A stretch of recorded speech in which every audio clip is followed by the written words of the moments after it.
Some bullets aren't meant to kill you. Some are meant to wake you up. This is the story of a woman who had nothing left to lose, and a man who had everything to hide. What happened that night in Manhattan didn't just shatter glass and spill wine, it shattered the carefully constructed lie that had stolen her father, her childhood, and nearly, her life. But here's what they didn't know: Madison Hart wasn't just a waitress. She was a daughter on a mission. And when you back someone into a corner who's already lost everything, you better be ready for what comes next. Meet Madison Hart. 23 years old, but carrying the weight of 40. By day, she moved through Manhattan's most exclusive restaurant like a ghost, invisible, silent, perfect.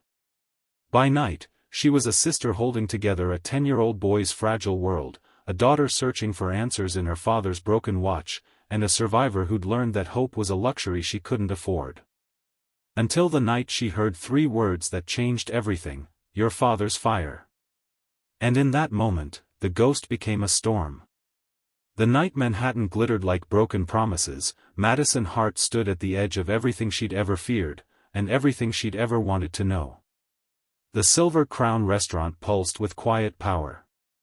Crystal chandeliers hung like frozen tears above tables where senators whispered to hedge fund kings, where Hollywood's golden faces hid behind velvet curtains, and where men like Dominic Caravelli, men whose names police officers spoke in hushed tones, came to rule the world over plates of truffle risotto and 30-year-old scotch. Madison had learned to move through this world like water. 3 years of perfecting the art of being nothing, of being no one. Quiet steps. Steady hands. A smile that said, "I'm here to serve you but never I see you." Because seeing too much, knowing too much, being too much, that was how waitresses got fired. Or worse. But tonight, something was different. Tonight, the air felt sharp, like breathing through glass. Dominic Caravelli had chosen the table beneath the largest chandelier, the one that cast a halo of warm light over anyone who sat there. His men flanked him like expensive statues, suits tailored to perfection, eyes cold as December, hands always too close to their jackets. Madison had served dangerous men before. Wall Street predators. Entitled celebrities. Politicians who thought tips bought silence. But Caravelli was different.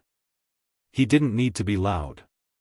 When he lifted his wine glass, the pianist's fingers faltered. When he spoke, the room leaned in. Power didn't announce itself with this man, it simply existed, heavy and undeniable, like gravity. She approached his table with a crystal decanter worth more than 3 months of her rent, her heart beating a rhythm that whispered, "Turn around, turn around, turn around." But she didn't turn around. Because Madison Hart had learned long ago that running didn't keep you safe. It just made you a moving target. She poured wine with practiced precision, keeping her eyes down, her breathing steady.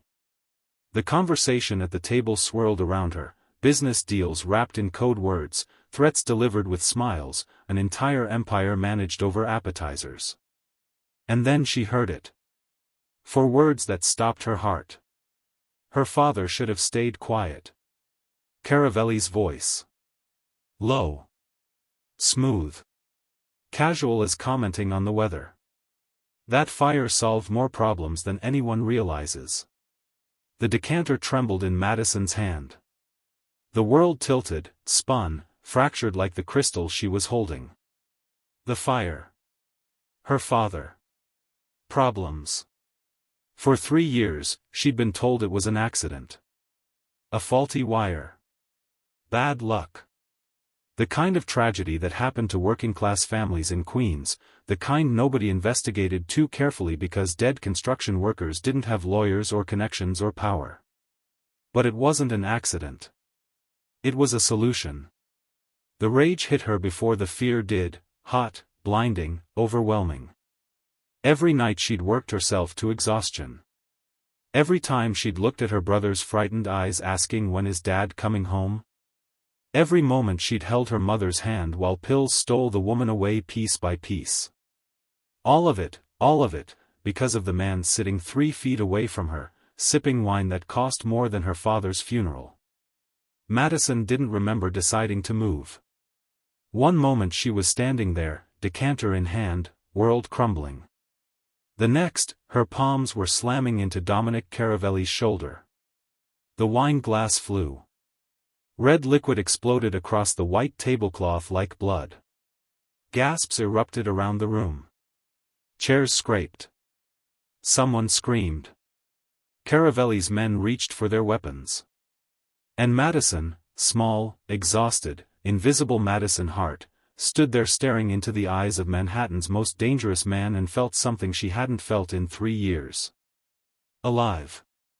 You killed him, she whispered, voice shaking not with fear but with fury. You killed my father. Caravelli's eyes narrowed. For one infinite second, he studied her face, and Madison saw the moment recognition flickered there, some memory, some ghost, some old business he thought was buried. Get her out, he started. But he never finished. Because the gunshot cracked through the air like thunder, and Madison's world turned to lightning and pain. She didn't see who fired. Didn't see Caravelli's expression change from anger to shock. Didn't see the chaos that erupted as guests dove under tables and security rushed forward. All she felt was the impact, something slamming into her shoulder, spinning her around, dropping her to the marble floor. The cold stone pressed against her cheek. The chandelier swayed above her, blurring in and out of focus. And as darkness crept in from the edges of her vision, she heard a voice close to her ear, cold and clinical. Take her. No police. No hospital. She doesn't leave until we know what she knows. The last thing Madison saw before unconsciousness claimed her was Dominic Caravelli standing over her, his face unreadable, his hand pressed to his own chest, right where the bullet would have hit him. Right where she had been standing. And she realized with stunning clarity, the bullet wasn't meant for her. She'd saved his life. Let me take you back. Back before the gunshot, before the rage, before Madison Hart became someone who could shove a mob boss and live to tell about it. 23 years old, but her eyes were older. You could see it if you looked past the service smile, the exhaustion carved into the corners, the determination that kept her spine straight even when everything else wanted to collapse. Her apartment in Queens told the story her face tried to hide. Peeling wallpaper that she'd stopped noticing 2 years ago. A kitchen table covered in medical bills, past due notices, and pill bottles with her mother's name. A tiny bedroom where her 10-year-old brother, Dylan, slept under glow-in-the-dark stars their father had stuck to the ceiling before he died. Dylan. Beautiful, fragile Dylan, born with a rare vascular disorder that came in waves. Some weeks, he was just a kid, laughing at cartoons, begging Madison to play video games, eating mac and cheese like it was a 5-star meal. Other weeks, he couldn't breathe without help, couldn't leave his bed, couldn't do anything but hold Madison's hand and ask if he was going to die like Dad did. No, baby, she'd whisper every time, smoothing his hair back. I've got you. I'll always have you. Promises made at 2 a.m. while holding a terrified child have a weight to them that most people never understand. Their mother, Sarah Hart, had been a force once. A woman who managed a household and a husband's construction schedules and PTA meetings with the kind of effortless grace that made everything look easy. But after the fire, after identifying the body, after the funeral where nobody from the construction company even showed up, something in Sarah broke. First, it was just pain medication for her back. The injury from the car accident years ago that never quite healed. Then it was higher doses. Then it was disappearing into bedrooms for hours. Then days. Then entire weeks where she'd vanish, leaving nothing but empty bottles and notes that said I'm sorry, I just need time. Madison became a mother at 20. A provider at 21. An expert at lying to school counselors, landlords, and her brother by 22. Where's Mom? Dylan would ask. She had to work, Madison would say, even though they both knew it was a lie. The Silver Crown job was her lifeline, good tips, consistent schedule, enough to keep the lights on and Dylan's medications refilled. She moved through those marble halls like a ghost because ghosts don't get fired. Ghosts don't get noticed. Ghosts survive. Her father's watch stayed in her apron pocket. Stopped at 11:47 p.m., the moment the fire started. She'd searched the debris after the investigators left, found it in the ashes, and kept it close ever since. It was broken. Silent. But it was proof that he'd existed, that he'd mattered, that his life meant something more than faulty wiring and accidental death. Madison knew there were answers somewhere. In the burned construction site. In the police reports that got filed away too quickly. In the insurance claim that paid out too easily to a company that shut down 2 weeks later. She knew someone had wanted her father dead. She just never imagined she'd hear them confess to it over a glass of Bordeaux in the city's most exclusive restaurant. Madison woke to white. White ceiling. White walls.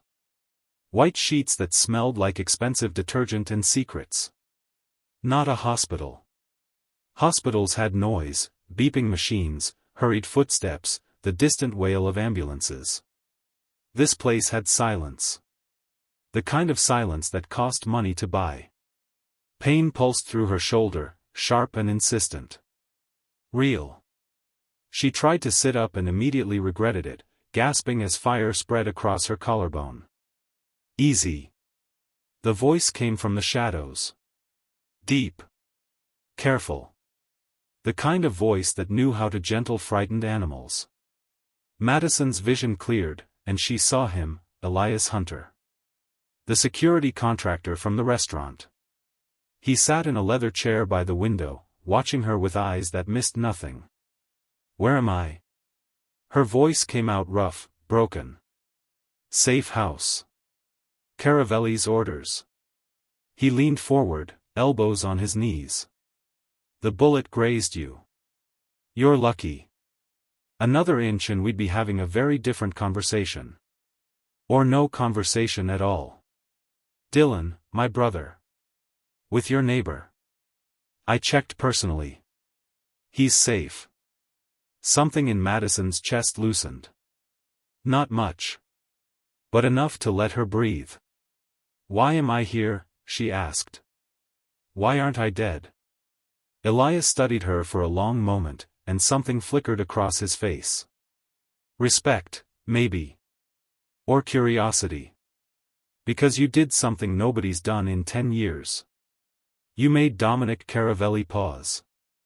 The door opened, and Madison's entire body tensed. Dominic Caravelli entered like he owned the air itself, and maybe he did. In daylight, without the restaurant's golden glow, he looked different. More human. Tired, even, with shadows under his eyes that suggested sleepless nights and choices that haunted. But his presence still commanded the room. Ms. Hart. He nodded, formal. Respectful. I apologize for the circumstances. You apologize? Madison laughed, a harsh, bitter sound. You had my father killed, and you apologize? Caravelli's jaw tightened. For a moment, something almost like regret crossed his face. I didn't have your father killed. Liar.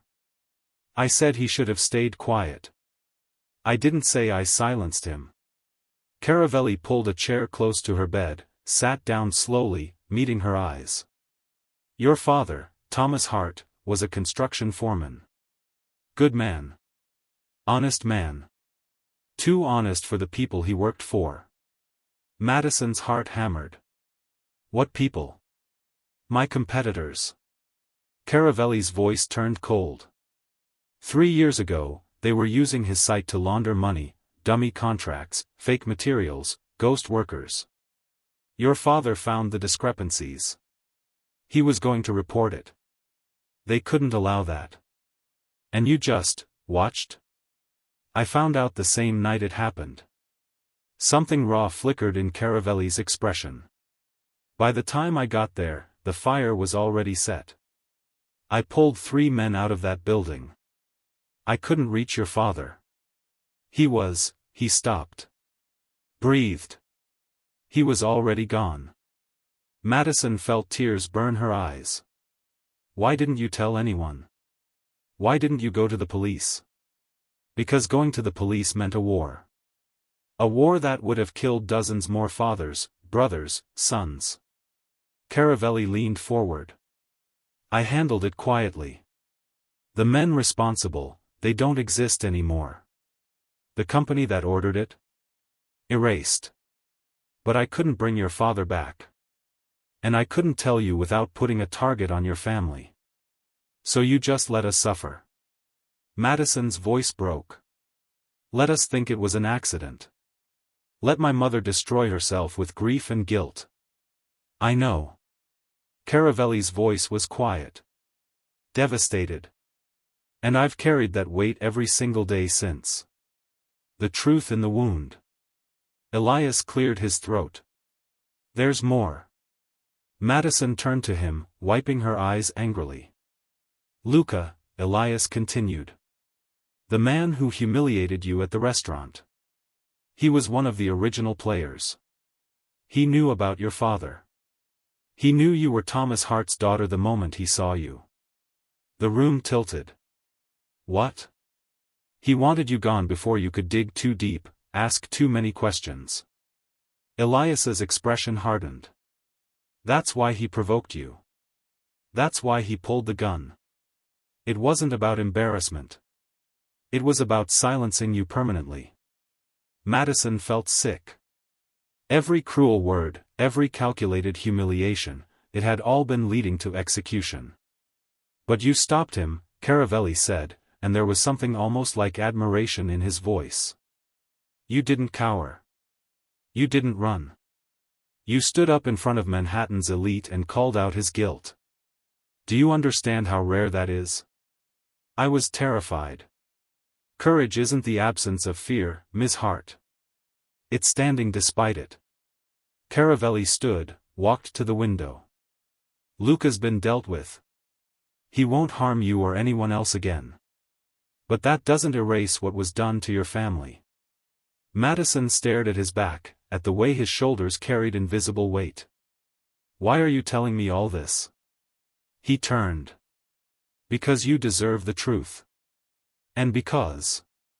He hesitated. Because I need your help. The impossible offer. My help? Madison nearly laughed. What could I possibly help you with? Luca wasn't working alone, Caravelli said. There's a network, old players from your father's case who've been rebuilding quietly. They know you're alive. They know you're asking questions. And they'll come for you. Fear prickled down Madison's spine. I can protect you, Caravelli continued. But I need to know what your father knew. He kept records, I'm sure of it. Men like Thomas Hart always do. Evidence, photographs, documents. Something he planned to take to authorities. Madison's hand moved unconsciously to her pocket, but stopped. The watch. Her father's watch. Could there be something inside it? I don't have anything, she said carefully. Caravelli studied her. He knew she was lying. But instead of pressing, he simply nodded. Then stay here. Stay safe. Let me handle this. While my brother sits at home wondering if I'm dead? While my mother, wherever she is, spirals further? Madison shook her head. No. I'm done hiding. They'll kill you. Then they'll kill me standing. Madison met his eyes. My father stood up for what was right, and it got him murdered. Running won't honor his memory. Finding the truth will. Something shifted in Caravelli's expression. Respect deepening into something else. Something dangerous. You're not what I expected, he said quietly. What did you expect? A victim? Most people are. Most people haven't spent 3 years keeping a child alive, a household standing, and a promise burning. Madison's voice strengthened. I'm not most people. Elias made a sound that might have been approval. Caravelli was quiet for a long moment. Then, if I agree to help you find answers, you work with me. No going rogue. No heroic solo missions. You follow my lead. Why would you help me? Because loose ends destroy empires. Yours and mine. Caravelli extended his hand. And because your father deserved better than to be forgotten. Madison stared at his outstretched palm. 3 years ago, this man's world had destroyed hers. His silence had let her family crumble. His empire was built on blood and shadows. But his eyes held something she recognized: guilt. The kind that ate you alive from the inside out. She took his hand. One condition, she said. When this is over, when I have the truth, you help my brother. The medical bills, the treatments he needs. You make sure Dylan has the future my father wanted him to have. Caravelli's grip tightened. Done. And my mother. You find her. You get her into real treatment. Not jail, not judgment. Help. Done. Madison pulled her hand back. Then we have a deal. The watch. That night, alone in her room, Madison finally examined her father's watch. She'd carried it for 3 years without truly looking at it. Just feeling its weight, its silence, its broken promise of time. But now, with Caravelli's words echoing in her mind, men like Thomas Hart always keep records, she studied it differently. The back plate was slightly loose. Her heart hammering, Madison carefully pried it open with a hairpin. Inside, folded impossibly small, was a piece of paper. Her hands shook as she unfolded it. Numbers. Names. Coordinates. And at the bottom, in her father's handwriting. If you're reading this, I'm gone. This is why. Make them pay. Love you forever, Mad, Dad. Tears blurred her vision. Her father had known. He'd prepared for this.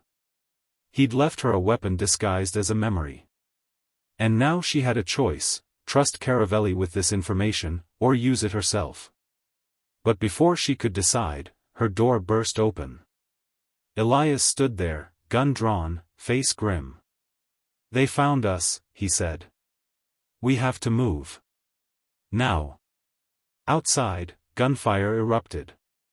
And Madison realized the truth: this wasn't just about revenge anymore.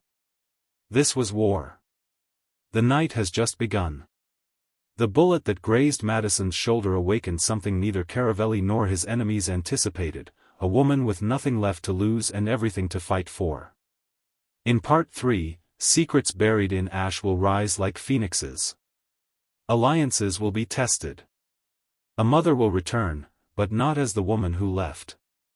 A brother will discover his sister is no longer just his protector, she's a warrior. And Dominic Caravelli, the man who rules Manhattan through fear and power, will discover something that terrifies him more than any rival, any threat, any bullet. He's falling for the one woman who should destroy him. Because sometimes, the most dangerous thing isn't the enemy who wants you dead. It's the person who makes you want to live differently. Glass shattered. Bullets tore through expensive wallpaper. Madison dove behind a marble counter as Elias returned fire, his movements precise, controlled, a man who'd done this before. How many? She shouted over the chaos. 6. Maybe 8. Elias ejected an empty magazine, loaded another without looking. They're not here to talk. Caravelli appeared from the hallway, weapon drawn, face carved from stone. But when he looked at Madison, crouched, terrified, still recovering from a gunshot wound, something cracked in his expression. Get her out, he told Elias. Back exit. My car. What about you? I'll handle this. Go. Now. Madison grabbed Caravelli's arm. I'm not leaving you. You have to. I'm not leaving you. Her voice cut through gunfire. My father died because people made decisions for him. I'm done letting men sacrifice themselves for me. We leave together, or we don't leave at all. For one infinite second, Caravelli stared at her. Then something happened that Elias would later swear he'd never seen before. Dominic Caravelli smiled. Really smiled. You're insane, he said. I learned from the best. Madison grabbed a fallen gun, checked the magazine like her father had taught her years ago. Now let's go. They moved as one, Caravelli leading, Elias covering, Madison in the middle holding evidence that could topple empires. Down hallways that smelled like cordite and broken glass. Through doors that splintered under bullets. Into a garage where a black Mercedes waited like a promise. They were 10 feet from salvation when Madison heard it. A child's voice. Madison? Her blood turned to ice. Standing in the garage entrance, held by a man with a gun to his head, was Dylan. Her baby brother. Her entire world. No. The word fell from her lips like a prayer. No, no, no. Drop your weapons, the man said. Cold. Precise. Or I paint the walls with his brain. The choice. Time fractured. Madison saw it all at once, Caravelli calculating angles. Elias shifting weight, preparing to shoot. Dylan's terrified eyes locked on her, silently begging for salvation. And the paper in her pocket. Her father's evidence. The truth that could end this. You want this? She pulled out the document, held it up. Her hand didn't shake. This is what you came for. Let him go, and it's yours. Madison, don't, Caravelli started. He's 10 years old. Her voice broke, but her resolve didn't. I won't let another person I love die for someone else's war. The man smiled. Smart girl. Bring it here.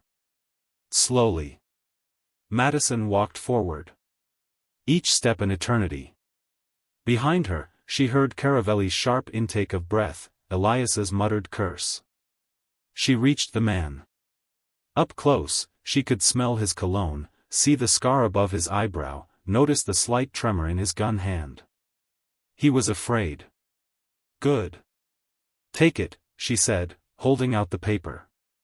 He reached for it with his free hand. And Madison drove her elbow into his throat. Dylan dropped. Elias fired. The man collapsed, gasping, choking. Madison grabbed her brother, pulled him close, felt his heartbeat against hers, alive, alive, alive. I've got you, she whispered, the same promise she'd made 1,000 nights. I've got you. Caravelli appeared beside them, gun trained on the dying man. Is this all of them? The ones who matter. Elias kicked the weapon away from twitching fingers. The rest will scatter now that their leverage is gone. Madison looked up, Dylan trembling in her arms. How did they get him? Caravelli's expression was granite. They had help. Someone who knew where he was. Someone close. They found her at the safe house's entrance, handcuffed to a chair, mascara running, designer purse torn open on the floor beside her. Sarah Hart. Madison's mother. Mom? Madison's voice came out small, childlike. The voice of a girl who still believed in fairy tales. Sarah looked up, and her eyes, hollow, desperate, met her daughter's. They said they'd give me enough pills to stop the pain forever. All I had to do was tell them where Dylan was. The room went silent. Madison felt something inside her chest crack open. Not anger. Not even surprise. Just a vast, endless grief for the woman her mother used to be. The woman who'd braided her hair before school. Who'd taught her to stand up for herself. Who'd promised that family meant everything. You sold your son for drugs, Madison said. Flat. Empty. I didn't know they'd hurt him. You didn't care. Madison's voice strengthened. For 3 years, I held us together. I worked myself to exhaustion. I kept Dylan alive. I kept you alive. And you, she stopped. Breathed. You chose pills over your children. Sarah began to cry. Ugly, desperate sobs. I'm sorry. I'm so sorry, baby, I didn't mean. Yes, you did. Madison crouched down, looked her mother in the eye. You meant it every time you left us alone. Every time you took money meant for Dylan's medicine. Every time you chose yourself. Madison, please. I forgive you. The room froze. Sarah looked up, shocked. What? I forgive you, Madison repeated, and there was no anger in her voice. Only sadness. Only truth. Because holding on to this hate would make me just like the people who killed Dad. It would poison me from the inside. And I refuse to let your choices destroy who I am. She stood, turned to Caravelli. Get her into treatment. Real treatment. Not jail, a facility that can actually help her. Madison, Sarah started. When you're clean, when you're ready, when you can look Dylan in the eye and mean it, we'll talk. But until then? Madison's voice cracked, just slightly. Goodbye, Mom. Dylan pressed against her side. Small hand in hers. Choosing his sister over his mother. And Sarah Hart understood, finally, what she'd lost. The evidence. That night, in a new safe house, Madison spread her father's evidence across a table. Caravelli, Elias, and a federal prosecutor named Jennifer Chen studied the documents in silence. Names. Dates. Wire transfers. Photographs of meetings that should never have happened. This is enough to dismantle 3 organizations, Chen said quietly. And put 15 people away for life. Including you, Madison said, looking at Caravelli. He didn't flinch. Including me. Your name's on 2 of these transfers. Charitable donations to construction workers' families. After the fire. Caravelli met her eyes. I couldn't bring your father back. But I could make sure other families didn't starve because of what happened. Chen verified the account numbers, cross-referenced dates. Finally nodded. He's clean. The rest of them. She looked at Madison. With your father's testimony captured in these notes, we can finally get justice. Justice. Madison tasted the word. It felt strange. Foreign. My dad used to say justice was just another word for revenge with paperwork. Maybe, Caravelli said. Or maybe it's the thing that lets you sleep at night. Madison looked at him, really looked at him. The man whose world had collided with hers. Who could have killed her, buried her, erased her. Who instead had protected her, believed her, stood beside her when bullets flew. Why did you really help me? She asked. Caravelli was quiet for a long moment. Then, because 3 years ago, I pulled 3 men from that fire. 3 men who went home to their families, who hugged their children, who got a second chance. And I've spent every day since wondering why them and not your father. Why I could save strangers but not the one man who truly mattered. He stepped closer. Close enough that Madison could see the scars on his knuckles, the exhaustion in his eyes, the weight he carried that had nothing to do with power.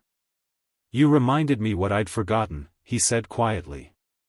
That every empire, every decision, every choice I make affects real people. Not chess pieces. Not statistics. People. With families. With dreams. With daughters who will fight armies to honor their memory. I'm not special, Madison whispered. You're wrong. Caravelli's hand lifted, hesitated, then gently tucked a strand of hair behind her ear. You're the first person in a decade who looked at me and saw a man instead of a monster. Who demanded I be better instead of accepting what I was. Dominic. I'm not asking for forgiveness. I don't deserve it. I'm just asking, his voice cracked. I'm asking if maybe, when this is over, you'd let me prove I can be the man you saw. Not the one everyone fears. Madison's heart hammered. This was insane. He was dangerous, complicated, drowning in a world she'd barely survived. But his eyes, God, his eyes looked like hers. Haunted. Determined. Desperately hoping for redemption. One dinner, she said finally. When the trials are over. When Dylan's stable. When my mother's clean. One dinner where you're not a mob boss and I'm not a traumatized waitress. Just two people who survived something impossible. Caravelli smiled, genuine, warm, devastating. I'll take those odds. 6 months later. Soft, hopeful music. The courtroom was packed the day the verdicts came down. 15 guilty. 3 organizations dismantled.